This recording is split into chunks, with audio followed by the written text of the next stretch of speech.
Hello বন্ধুরা, সোমস ক্রিয়েশনের আরও একটি নতুন ভিডিওতে তোমাদের সকলকে স্বাগত। আজ তোমাদের সামনে আমি একটি শাড়ির কাজ নিয়ে এলাম।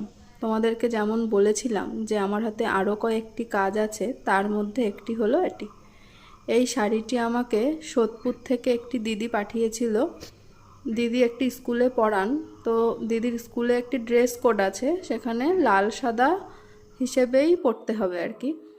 তো দিদি আমাকে এই সাদা শাড়ির ওপর লাল পাড় বসানো এই শাড়িটি পাঠিয়েছিল এবং বলেছিল যে আমি এখানে শুধুমাত্র লাল আর সাদা রঙই ব্যবহার করতে পারবো।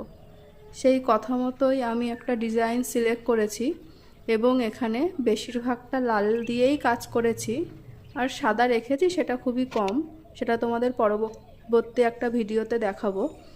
তোমরা দেখো এই সাদার উপর যে লাল রং দিয়ে আমি কাজটা করেছি সেটা কেমন ফুটেছে, তোমাদের কেমন লাগছে অবশ্যই তোমরা আমাকে কমেন্টে জানিও। আমি চেষ্টা করেছি এই একটি রং ব্যবহার করেই কি করে শাড়িটিকে ফুটিয়ে তোলা যায়, সেই জন্যে এরকম একটি ডিজাইন সিলেক্ট করেছি এবং একটি রং ব্যবহার করেই কাজটি ফুটিয়ে তোলার চেষ্টা করেছি।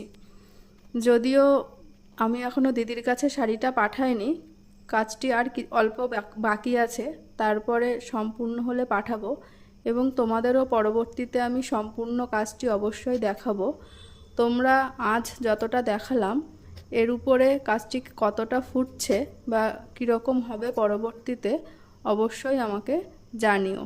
আর তোমরা যদি কেউ এই ধরনের শাড়িতে, পাঞ্জাবিতে, টেবিল ক্লথে, বেড কভারে বা তোমাদের অন্য কোনো হিসেবে মনে হয় ফেব্রিক করানোর, তোমরা অবশ্যই আমাকে বলতে পারো, আমার সঙ্গে আলোচনা করতে পারো, কন্ট্যাক্ট করতে পারো।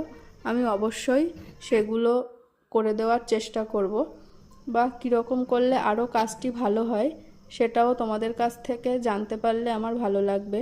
সকলে ভালো থেকো, অবশ্যই সকলে পাশে থেকো, আমিও সকলের পাশে থাকার চেষ্টা করব।